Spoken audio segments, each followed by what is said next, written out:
Friends Betani Surabaya. Gimana nih kabarnya? Luar biasa, amin.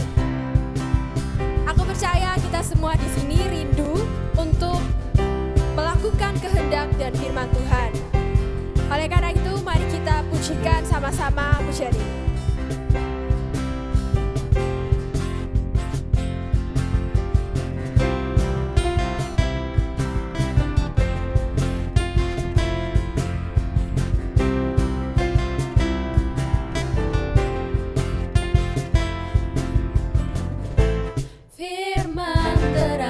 Jalanku, perisai iman di setiap waktu, lindungiku dari segala, tak pernah ku ragu, karena Dia bersamaku, setia menjaga dengan kuasa mulia.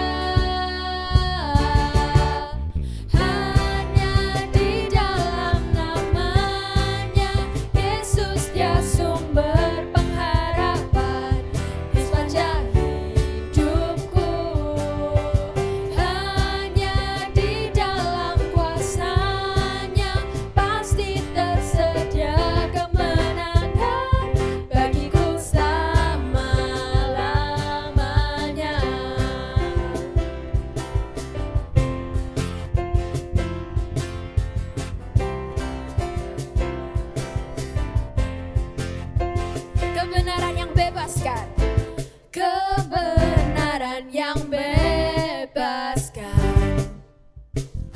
selalu berikan ku kekuatan,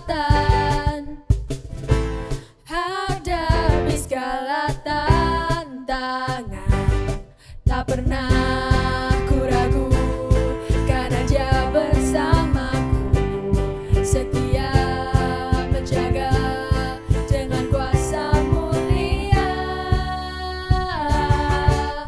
Hanya di dalam namanya Yesus, Dia sumber pengharapan di sepanjang hidupku. Hanya di dalam kuasa-Nya pasti tersedia kemenangan bagiku selama-lamanya.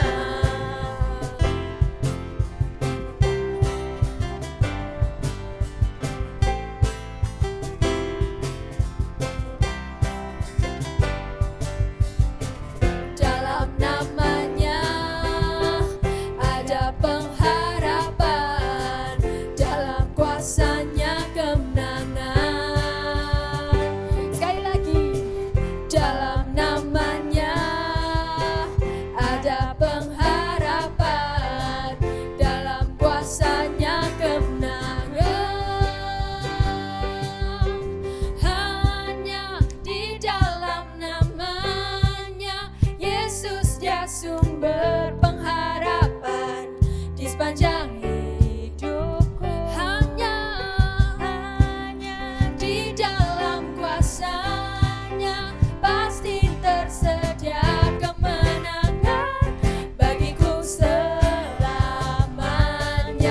Hanya di dalam namanya Yesus, Dia sumber pengharapan di sepanjang hidupku. Hanya di dalam kuasa-Nya pasti tersedia kemenangan bagiku selama-lamanya.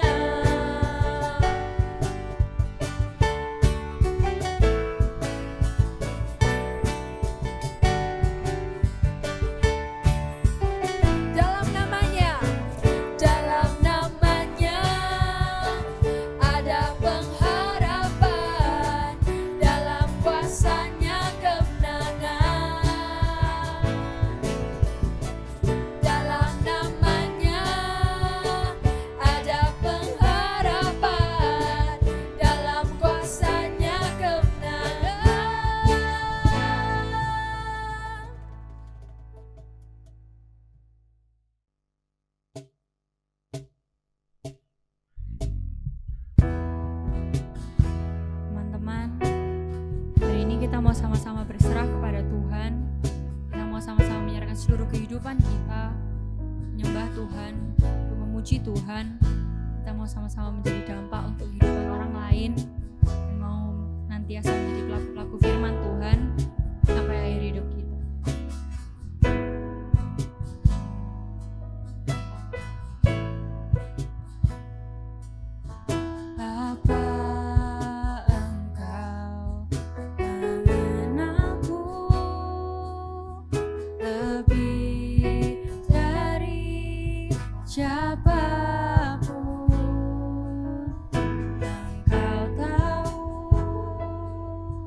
Cerita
Shalom semua, sebelum kita memasuki firman Tuhan pada hari ini, mari kita tundukkan kepala kita mau berdoa. Ya Allah Bapa kami yang bertata dalam kerajaan surga, Tuhan kami sungguh mengucap syukur ya Bapa atas segala kasih dan karunia-Mu ya Tuhan. Saat ini Tuhan kami bersyukur kalau kami boleh datang ke dalam hadirat-Mu ya Tuhan. Sebentar kami akan mendengarkan sebagian dari firman-Mu. Tuhan Kau yang boleh menjamah setiap hati kami. Biarlah kami memiliki hati sebagai seorang hamba yang mau mendengar ya Tuhan. Sehingga firman ini Tuhan tidak lewat tetapi boleh tertanam dalam hati kami ya Bapa. Terima kasih Tuhan bagi teman-teman yang siap mendengarkan firman Tuhan. Sama-sama kita katakan amin. Oke, shalom semuanya. Ya, selamat pagi, selamat siang, selamat sore, dan selamat malam buat teman-teman. Di sini aku sangat mengucap syukur ya bahwa kita masih diberi kesempatan oleh Tuhan untuk boleh datang ke dalam hadirat Tuhan. Nah, di sini teman-teman kita mau membahas sebuah renungan yang sangat baik sekali. Di sini judul renungan yang aku ambil adalah hidup sebagai anak Tuhan yang berdampak. Aku ulangi sekali lagi ya, hidup sebagai anak Tuhan yang berdampak. Nah, teman-teman, di zaman yang seperti ini gitu ya, teknologi sangat berkembang dengan cepat. Ya, kita pasti punya juga ada yang namanya sosial media gitu ya. Siapa sih di antara kita yang gak punya sosial media? Ya aku percaya gitu ya bahwa setiap kita tuh punya ya 1-2 orang lah paling yang gak punya. Tapi 95 remaja punya yang namanya sosial media. Ada banyak ya, ada Instagram, TikTok, ada YouTube, Facebook ya kalau teman-teman masih pakai, atau Twitter gitu ya. Dan di antara sosial media ini kita pasti punya dong, dan kita pasti memfollow influencer-influencer yang kita suka gitu ya, yang kayak wah gayanya keren banget gitu. Dan ya secara nggak langsung gitu ya, influencer gitu ya. Kalau selebgram itu kan buat Instagram. Kalau TikTok man aku nyari itu namanya selebtok gitu kan, atau YouTube content creator gitu ya, YouTuber gitu ya. Itu ya nama-namanya gitu ya. Dan ketika kita memfollow mereka, otomatis kita akan tahu gitu ya, kayak oh lifestyle mereka tuh kayak gini loh. Ternyata mereka kalau makan tuh gini dan lain sebagainya gitu ya. Dan otomatis ya kurang lebih kita tuh akan terdampak sama apa yang mereka influence-kan ke kita. Nah, jadi di sini teman-teman, dampak yang kita dapat gitu ya dari influencer yang kita follow itu ada 2 sebenarnya. Ada dampak yang baik dan ada dampak yang buruk gitu ya. Tapi di sini kita nggak bahas gitu ya tentang dampak yang buruk itu, sama sekali kita nggak bahas. Kita di sini mau bahas tentang memberi dampak atau impact yang baik dan benar di dalam Alkitab. Loh, gimana tuh maksudnya? Jadi di sini secara harafiah gitu ya, aku mau bilang bahwa kita sebagai anak remaja Tuhan itu harus jadi influencer. Nah mungkin teman-teman bertanya-tanya gitu ya, Sek kak, bentar. Influencer, gak salah itu influencer. Followersku aja gak sampai 1000 kak. Kayaknya aku juga bukan orang terkenal deh, bukan punya orang yang punya jabatan tinggi dan lain sebagainya gitu ya. Terus gimana dong caranya kita bisa menginfluence atau hidup kita tuh berimpact ke orang lain tuh gimana dong caranya? Nah hari ini kita bakal bahas tentang itu gitu ya. Kenapa dan gimana sih caranya kita tuh hidup kita tuh bisa berimpact ke orang-orang banyak gitu ya. Nah sebelum itu kita mau lihat dulu gitu ya, kita harus bedah dulu apa sih maksud dampak itu apa gitu ya. Nah sebelum firman ini gitu ya, aku udah nyari sih apa sih arti dampak gitu ya. Jadi menurut KBBI, dampak merupakan pengaruh yang kuat yang mendatangkan akibat. Jadi ada pengaruh kuat yang mendatangkan akibat. Ya kalau di cara mudahin ya, cara gampangin itu adalah ada sebuah sebab yang menimbulkan akibat. Jadi harus ada sebuah sebab dulu ini ya, sebab baru nimbulin akibat. Kalau nggak ada sebab, ya nggak mungkin dong ada akibat gitu kan. Nah, tapi yang jadi problem adalah kenapa sih anak-anak Tuhan, anak-anak remaja itu sedikit sekali yang hidupnya itu pingin jadi dampak atau hidupnya tuh pingin impactful tuh kok nggak ada yang mau gitu ya, kok sangat sedikit sekali gitu ya. Nah hari ini kita akan bahas 3 poin, kenapa sih anak-anak remaja Tuhan itu sedikit sekali yang hidupnya itu pingin berdampak buat orang sekitarnya. Poin pertama, mengapa anak Tuhan sedikit sekali hidupnya menjadi dampak? Yang pertama adalah mereka merasa masih muda sehingga banyak kekurangan. Nah di sini teman-teman namanya teens ya. Pasti kalian semua sekolahnya SD kelas 6 sampai SMA kelas 3 yang berarti umurnya 12 sampai 18 tahun ya. Kalian masih muda gitu ya. Nah, ya masih kalau orang bilang tuh masih unyu-unyu gitu ya. Jadi kayak ya masih anak muda banget gitu. Nah sering gak sih setiap kita kalau kita misalnya ngomong gitu ya sama orang-orang yang lebih tua, kita ngasih statement gitu ya, kita tuh A, B, C gitu ya. Terus orang-orang tua pada bilang gini ke kita, duh anak bawang tuh tahu apa sih, kamu tuh masih muda gak tahu apa-apa gitu ya. Jadi kita selalu dianggap sebelah mata gitu ya, dipandang sebelah mata sama orang-orang yang lebih tua, kayak ya belum ngomong aja udah diremehin gitu. Nah, seringkali kita mendapatkan hal ini sehingga membuat kita tuh jadi down gitu ya. Kayak ya gimana ya, masih muda kok, masih banyak kekurangan. Ya kayaknya nggak mungkin deh hidupku tuh bisa berdampak buat orang banyak gitu. Nah, tapi tahukah teman-teman gitu ya, bahwa banyak sekali penemuan di dalam dunia ini yang dimulai dari seorang anak remaja. Seorang anak kecil yang kita tahu yang katanya dipandang sebelah mata itu justru mereka lah yang banyak menemukan penemuan-penemuan hebat di dalam dunia ini. Jadi waktu aku menulis firman ini gitu ya, aku teringat gitu ya bahwa dulu waktu kecil aku punya satu buku yang aku suka baca banget, namanya judulnya ya Wright Bersaudara. Kalau teman-teman tahu mungkin atau pernah baca, tahu kisahnya. Jadi si Wright Bersaudara ini dua kakak beradik gitu ya, namanya Wilbur sama Orville. Jadi dua orang ini merupakan kakak beradik yang menciptakan penemuan pesawat terbang. Wah, itu dua orang yang sangat kecil gitu ya. Jadi ketika waktu di zaman itu tahun 1800-an gitu ya atau 1900-an itu belum ada kan namanya pesawat terbang, belum ada transportasi yang bisa melayang di udara gitu ya. Dan ketika mereka ngomong hal ini kayak suatu saat nanti aku bakal menciptakan sebuah transportasi yang bisa melawan gravitasi gitu ya. Wah, semua orang pada menertawakan, hahaha nggak mungkin lah, duh kamu tuh ngayal, anak muda tuh tahu apa, segitu tuh nggak mungkin bisa gitu ya. Tapi mereka nggak menyerah gitu ya, mereka mengubah pandangan mereka kayak, loh aku muda, aku bisa gitu ya. Jadi mereka akhirnya terus menciptakan dan terjadilah sebuah penemuan pesawat terbang yang bisa kita rasakan dampaknya sampai sekarang. Teman-teman keluar kota naik apa? Pesawat terbang. Teman-teman keluar negeri naik apa? Pesawat terbang. Keliling dunia naik apa? Pesawat terbang. Jadi kalau nggak ada si Wright Bersaudara, dua orang kakak beradik yang masih kecil ini, kok tidak ada mereka gitu ya, ya kita sampai sekarang nggak ada pesawat terbang gitu ya yang bisa mengajak kita pergi kemanapun gitu. Nah, jadi menjadi muda bukanlah penghalang kita untuk memberi dampak. Justru orang-orang muda, anak-anak remaja Kristen harus hidupnya itu impactful, harus hidupnya berdampak. Yuk sama-sama aku mau ajak kita baca di satu ayat, di 1 Timotius 4 ayat ke-12. 1 Timotius 4 ayat ke-12. Jangan seorang pun menganggap rendah karena engkau muda. Aku ulangi lagi ya, jangan seorang pun menganggap rendah karena engkau muda. Jadilah teladan bagi orang-orang percaya dalam perkataanmu, dalam tingkah lakumu, dalam kasihmu, dalam kesetiaanmu, dan dalam kesucianmu. Nah, teman-teman, sudah dijelasin ya bahwa di ayat ini jangan seorang pun menganggap rendah engkau karena engkau muda. Seorang penafsir Alkitab gitu ya, menafsir ke bawah Timotius itu menjalankan visi dari Tuhan, yaitu untuk menginjili orang-orang gitu ya, di saat umurnya 15 tahun. Wow, ini umur yang sangat muda gitu ya. Anak-anak teens umurnya berapa tadi? 12 sampai 18 tahun. Berarti Timotius nih ya sekalian ini kan. Timotius sudah mendapatkan visi dari Tuhan dan menjalankan visi Tuhan untuk mengabarkan Injil ke orang-orang banyak gitu ya. Nah, berarti sangat jelas sekali ya di ayat ini dikatakan bahwa jangan memberikan kesempatan kepada siapapun untuk menganggap rendah kemudaanmu. Aku ulangi sekali lagi, jangan memberikan kesempatan kepada siapapun untuk menganggap rendah kemudaanmu. Jadi kita ini anak-anak remaja yang umurnya 12 sampai 18 tahun yang katanya orang, ini anak muda tahu apa sih gitu ya. Please gitu ya, jangan menganggap diri kita rendah gitu ya, dan jangan menganggap orang lain itu merendahkan kita tuh, jangan sampai kayak gitu ya. Dan kita masih muda ini masih dapat berkata-kata, kita masih dapat berperilaku seperti orang dewasa yang memberikan dampak bagi sekitarnya. Jadi teman-teman, meskipun kita anak remaja dipandang sebelah mata oleh orang banyak gitu ya, kita mungkin diacuhkan, ya dianggap apa sih, nggak ada gunanya gitu ya. Yuk sama-sama aku ajak buat setiap kita tuh terus kuat berdiri gitu ya, terus kerjakan apa yang menjadi kehendak Tuhan dalam hidup kita gitu ya. Ada satu garis yang perlu kita garis bawahi ya, bahwa ingat, memberi dampak itu tidak memandang usia. Ingat bahwa memberi dampak tidak memandang usia.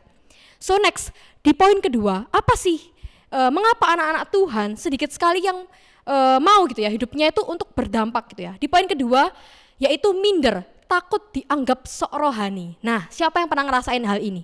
Biasanya itu ya pulang ya dari ibadah, holy gitu ya, kayak seneng banget gitu ya, kayak aku mau berkomitmen nih, sampai rumah aku mau baca Alkitab, mau doa, mau saat teduh gitu ya.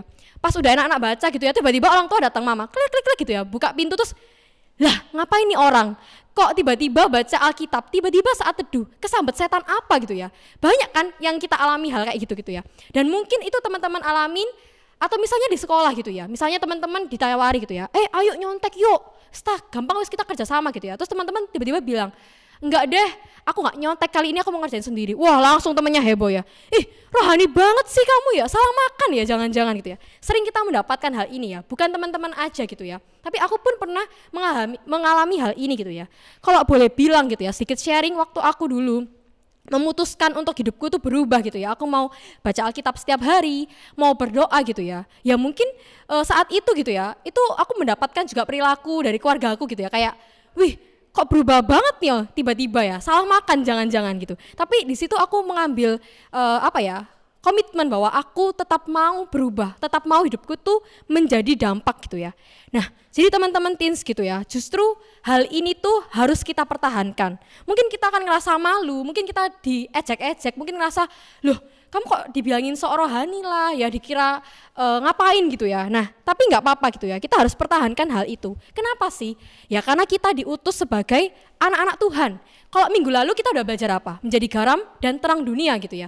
Berarti kita harus terapkan juga, kita diutus oleh Tuhan untuk menjadi garam dan terang dunia. Kita mau baca di satu ayat, di Matius 5 ayat 13 sampai 16. Di Matius 5 ayat 13 sampai 16. Kamu adalah garam dunia. Jika garam itu menjadi tawar, dengan apakah ia diasinkan? Tidak ada lagi gunanya selain dibuang dan diinjak orang. Kamu adalah terang dunia. Kota yang terletak di atas gunung tidak mungkin tersembunyi. Lagi pula, orang tidak menyalakan pelita lalu meletakkannya di bawah gantang, melainkan di atas kaki dian sehingga menerangi semua orang di dalam rumah itu. Demikianlah hendaknya terangmu bercahaya di depan orang, supaya mereka melihat perbuatanmu yang baik dan memuliakan Bapamu yang di sorga. Nah, teman-teman udah jelas sekali ya bahwa di ayat ini dikatakan bahwa ayo jadi garam dan terang dunia. Garam itu untuk apa sih? Ya garam itu untuk memberi rasa kepada makanan. Dan terang itu untuk apa sih? Ya memberikan cahaya ketika kegelapan. Nah, anak-anak teens, anak-anak remaja, anak-anak Kristen itu diutus untuk menjadi garam dan terang dunia. So, jadi teman-teman, ketika teman-teman mungkin ngerasa dianggap seorang rohani, diejek-ejek, diolok-olok, ya nggak apa-apa gitu ya. Kita harus tetap jadi teladan bagi keluarga dan sesama kita gitu ya. Tetap lakukan apa yang menjadi kehendak Tuhan dalam hidupmu, dan berikan dampak itu ke orang banyak, bagi keluargamu, bagi teman-temanmu gitu ya. Dan ketika engkau melakukan itu secara konsisten, teman-teman lakukan itu secara konsisten gitu, pastilah suatu saat nanti apa yang teman-teman sudah tabur itu menjadi dampak buat keluarga teman-teman, buat sahabat teman-teman juga. So next di poin ketiga gitu ya, mengapa sih anak-anak Tuhan itu sedikit sekali hidupnya mau menjadi dampak? Yang ketiga adalah menganggap kalau berdampak itu harus ngelakuin yang besar. Aku ulangi lagi ya, poin yang ketiga, menganggap kalau mau berdampak itu harus ngelakuin yang besar. Nah, ini aku banyak sekali gitu ya, dapat ngomong dari teman gitu ya. Loh C, aku nih mau berdampak C bener ya, aku nih mau hidupku tuh menjadi mau menginfluence orang gitu. Tapi loh C, followersku itu gak sampai 1000 ya kan, aku ini bukan orang terkenal, aku ini gak punya jabatan apapun, ya apa terus cara kayak gini. Nah, hari ini, saat ini juga kita mau belajar dari satu tokoh bernama Ananias. Siapa Ananias itu? Ya, aku bisa mendengarkan suara hati kalian semua yang ada di rumah ya. Jadi kita mau belajar sedikit mengenai Ananias gitu ya. Tapi sebelum itu kita tarik ulur dulu ya. Kita mau cerita tentang Saulus, karena Ananias dan Saulus ini ada kaitannya. Jadi kalau teman-teman tahu, Saulus itu adalah salah satu istilahnya mengejar orang Kristen, penganiaya orang Kristen. Jadi kalau misalnya di zaman itu ada orang Kristen nih kumpul nih ibadah, wah Saulus tuh orang pertama kali mungkin ya yang bisa datengin dan bunuh orang-orang Kristen gitu. Di saat itu gitu ya. Terus habis gitu ya kita tahu ceritanya Saulus bertemu dengan Tuhan gitu ya. Dia diubahkan secara rohaninya. Lalu kalau kita tahu dia mengalami kebutaan selama 3 hari gitu ya. Terus kita sekarang pergi ke Ananias. Jadi Ananias itu merupakan seorang murid Tuhan yang tinggal di Damsyik gitu. Nah saat itu Ananias didatangi juga oleh Tuhan dan disuruh oleh Tuhan untuk datang menemui Saulus, memberikan tumpangan tangannya dan suruh menyembuhkannya gitu ya. Loh, terus tiba-tiba Ananias mikir, lah yang bener aja Tuhan, ya kalau ngomongnya begini, yang bener aja Tuhan gitu ya. Dan Ananias keberatan saat itu ketika Tuhan menyuruhnya untuk mendatangi Saulus. Kenapa? Kita hari ini mau baca di Kisah Para Rasul 9 ayat 10 sampai 14. Di Damsyik ada seorang murid Tuhan bernama Ananias. Firman Tuhan kepadanya dalam suatu penglihatan, "Ananias," jawabnya, "Ini aku Tuhan." Firman Tuhan, "Mari pergilah ke jalan yang bernama Jalan Lurus, dan carilah di rumah Yudas seorang dari Tarsus yang bernama Saulus. Ia sekarang berdoa. Dan dalam suatu penglihatan ia melihat bahwa seorang yang bernama Ananias masuk ke dalam dan menumpangkan tangannya ke atasnya, supaya ia dapat melihat lagi. Jawab Ananias, Tuhan, dari banyak orang yang telah kudengar tentang orang itu, betapa banyaknya kejahatan yang dilakukannya terhadap orang-orang kudus-Mu di Yerusalem. Dan ia datang kemari dengan kuasa penuh dari imam-imam kepala untuk menangkap semua orang yang memanggil nama-Mu. Nah, teman-teman, di Kisah Para Rasul 9 ayat 10-14 ini kita tahu ya bahwa Ananias saat itu didatangi oleh Tuhan dalam sebuah penglihatan gitu ya. Dan Ananias disuruh buat pergio, istilahnya gitu ya, pergio, bertemulah dengan Saulus, tumpangi tangan dia, sembuhkan gitu ya. Nah, tapi ternyata Ananias mengalami keberatan. Kenapa alasannya? Ada dua ya hari ini kita mau belajar. Yang pertama, karena Saulus terkenal sebagai penganiaya pengikut Kristus yang kejam, jahat, dan keras. Jadi istilahnya apa ya, Ananias tuh mikir gitu ya, loh Tuhan sih bener aja kalau aku suruh datang nemui Saulus gitu ya. Loh ya ntar kan aku sama aja kayak bunuh diri toh Tuhan, aku kayak datang bertemu dengan penganiaya, pembunuh, pengikut Kristus gitu ya. Ya aku sama aja kayak mengorbankan diriku kandang singa gitu. Ya buat apa gitu ya. Jadi sebenarnya waktu itu Ananias tuh takut gitu ya untuk bertemu dengan Saulus gitu. Nah tapi poin kedua gitu ya, kenapa sih kok Ananias itu keberatan untuk bertemu dengan Saulus gitu ya. Karena Ananias menganggap bahwa yang diperintahkan Tuhan itu sia-sia. Sekali penganiaya, tetap penganiaya gitu ya. Jadi Ananias berpikir bahwa percuma aku nih datang gitu ya. Ya gak akan berubah Tuhan. Dia tuh sekali pembunuh orang Kristen, ya tetap pembunuh orang Kristen. Gak mungkin hidupnya itu berubah gitu. Nah tapi teman-teman pulang nanti setelah teman-teman baca, mendengarkan weekly ini ya. Nanti teman-teman boleh baca terus di Kisah Para Rasul 9. Apa yang dilakukan Tuhan kepada Ananias gitu. Nah kita lanjut aja gitu ya. Jadi ketika Ananias menceritakan keberatannya, Tuhan menanggapi keberatan Ananias. Dan akhirnya Ananias mengikuti perintah Tuhan dengan segenap hatinya gitu ya. Karena keberatannya ini udah dijawab sama Tuhan. Jadi Ananias mengikuti perintah Tuhan dengan segenap hati. Langsung tuh ya Ananias langsung datang menemui Saulus, menumpangi tangannya, dan saat itu Saulus sembuh gitu. Nah yang mau disoroti itu apa sih dari cerita ini gitu ya. Yang mau disorotin adalah bagaimana Ananias mau mengikuti apa kata Tuhan daripada apa kata hatinya sendiri. Ya kalau aku jadi Ananias ya pasti aku malas gitu ya, kayak buat apa aku harus datengin orang yang membunuh orang-orang Kristen, buat apa Tuhan gitu. Tapi di sini Ananias tidak mau mengikuti kata hatinya sendiri. Dia sudah dengar perintah Tuhan, dia sudah dengar, sudah paham gitu ya Tuhan tuh mau apa sih dalam hidupnya. Tapi yang tidak kalah penting adalah dia mau mengikuti. Dia mau berjalan bersama Tuhan, dia mau mengikuti perintah Tuhan. Mungkin hal ini hal yang sepele buat setiap kita. Lah apa sih yang sulit dari itu gitu ya? Ini kan cuman datang, cuman tumpangin tangan Saulus dan selesai. Apa yang sulit gitu ya? Ya mungkin hal ini kelihatan sepele, mungkin hal ini kelihatan kecil buat setiap kita gitu ya. Tapi ternyata dari hal yang kecil ini, dari hal yang kita anggap sepele ini, ternyata mendatangkan sebuah akibat yang sangat besar gitu ya. Yang kita tahu sekarang bahwa Saulus yang kita lebih kenal dengan nama Paulus gitu ya, setelah pertobatannya gitu ya, dia adalah menjadi orang yang dipakai Tuhan untuk memenangkan banyak jiwa gitu ya. Dia melakukan penginjilan kepada orang-orang non-Yahudi dan hidupnya berubah 180 derajat. Dan kalau teman-teman tahu Alkitab yang teman-teman pegang di Perjanjian Baru, sebagian besar yang nulis adalah Paulus gitu.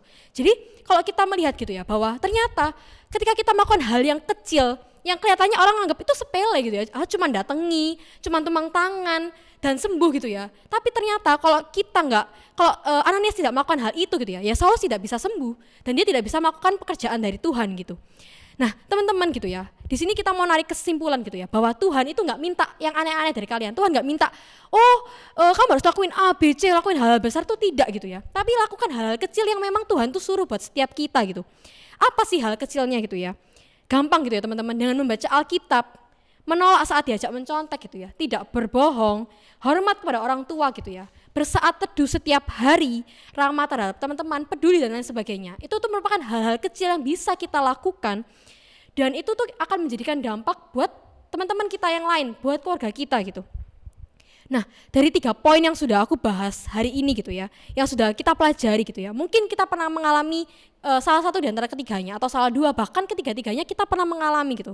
Mungkin ketika kita mau berdampak gitu ya, kita mau berubah gitu ya, Tapi kita merasa gitu ya bahwa kita tuh masih muda, masih banyak kekurangan, masih sering dipandang sebelah mata gitu. Atau kita mungkin ngalami poin kedua, kita minder karena kita takut dianggap sok rohani sama teman-teman kita, sama keluarga kita gitu ya. Atau kita mengalami hal ketiga, kita merasa bahwa kalau mau berdampak itu harus ngelakuin hal yang besar. Tuhan gak minta kita untuk menjadi seseorang dulu, punya followers yang banyak dulu, enggak, sama sekali enggak kayak gitu ya. Tuhan gak minta kita untuk harus jadi tua ya kan, atau gak minta kita untuk ngelakuin suatu hal yang wah, yang mewah, yang besar tuh enggak gitu ya. Tapi dari hal kecil yang kita lakukan secara konsisten terus menerus gitu, itu akan menjadikan hidup kita berdampak buat orang banyak gitu ya. Dan kita harus tahu gitu ya, kita harus berkomitmen setelah mendengar firman ini gitu, bahwa jangan mau hidup kita itu menjadi hidup yang flat aja gitu ya. Jadilah hidup yang benar-benar Tuhan mau gitu ya. Jadi hidup di mana kita menjadi alat yang mau dipakai gitu ya. Jadi nggak sebatas kita cuma tahu, kita cuma dengerin firman Tuhan, tapi setelah selesai dari firman ini, teman-teman harus berkomitmen untuk juga mau melakukan apa yang Tuhan kehendaki. Karena apa gitu ya? Karena kita baca di Yakobus 1 ayat 22. Di Yakobus 1 ayat 22. Tetapi hendaklah kamu menjadi pelaku firman, dan bukan hanya pendengar saja. Sebab jika tidak demikian, kamu menipu diri sendiri. Nah, teman-teman sudah tahu gitu ya, bahwa di Alkitab ini jelas sekali dikatakan bahwa kalau kamu cuma sekedar tahu doang, kamu gak jadi pelaku firman Tuhan, kamu cuma paham doang gitu ya, cuma denger doang, gak jadi pelaku firman Tuhan, kalian juga menipu diri kalian sendiri gitu. Jadi yuk sama-sama kita harus berkomitmen gitu ya. Kita harus berkomitmen pulang dari sini. Mungkin kita mengalami banyak hal di luar sana gitu ya. Tapi kita terus mau berkomitmen untuk berdiri. Sama-sama untuk mau melakukan apa yang Tuhan perintahkan buat setiap kita. Sehingga hidup kita itu boleh berdampak, boleh impactful kita ya. Kita boleh menginfluence orang-orang di sekitar kita. Nah teman-teman, yuk sama-sama kita mau tundukkan kepala kita gitu ya. Kita mau mengakhiri firman Tuhan pada hari ini. Mari kita bersatu hati, kita berdoa. Ya Allah Bapa kami yang bertata dalam kerajaan surga, Tuhan kami sungguh mengucap syukur ya Bapa. Kalau pada saat ini, pada hari ini Tuhan kami boleh mendengar sebagian dari firman-Mu ya Bapa. Ya Tuhan kami tahu Tuhan menjadi dampak itu bukan hal yang mudah ya Tuhan. Itu adalah hal yang mungkin kami alami sangat sulit ya Tuhan. Tapi ya Bapa kami mau percaya Tuhan bahwa Engkau tidak pernah meninggalkan kami sendiri ya Tuhan. Bahwa Engkau tetap ada buat kami, menuntun kami dan menyertai kami ya Tuhan. Ya Bapa, setelah mendengarkan firman ini Tuhan, biarlah firman ini boleh menjadi rema dalam setiap hati kami Tuhan. Biarlah kami boleh terus melakukan apa yang menjadi kehendak-Mu dalam kehidupan kami ya Bapa. Terima kasih ya Tuhan, terima kasih hamba-Mu selesai berbicara ya Tuhan. Tapi kami yakin Kau tidak pernah terbatas oleh ruang dan waktu ya Tuhan. Dan biarlah Engkau yang boleh menjamah terus kehidupan anak-anak-Mu di tempat ini ya Bapa. Terima kasih ya Tuhan, terima kasih. Kami serahkan seluruh doa kami ke dalam tangan-Mu, di dalam nama-Mu kami telah berdoa dan mengucap syukur. Haleluya, amin. Sekian firman Tuhan pada hari ini. Tuhan Yesus memberkati.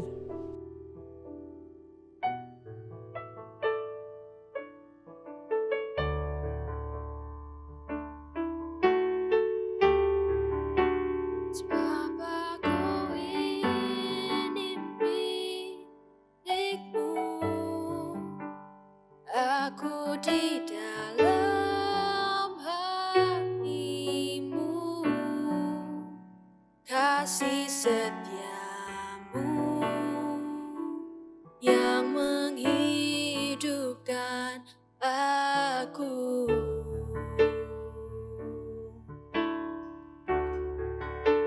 Sebab aku ini milik-Mu, tak ku pertahankan hidupku, biar kehendak-Mu kerjakanlah dalamku.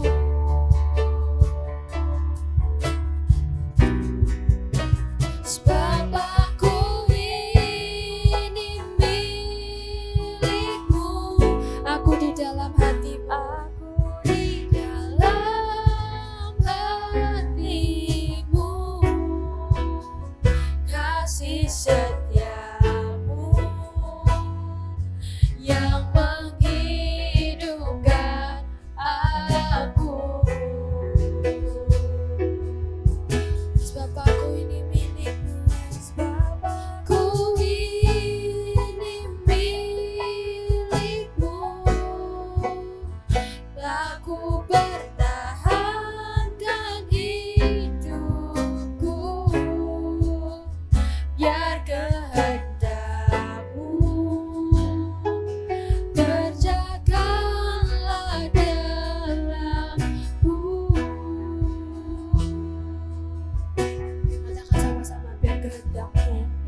Semoga kalian terberkati dengan firman dan kalian mendapatkan sesuatu dari sharing firman hari ini oleh Kak Valen.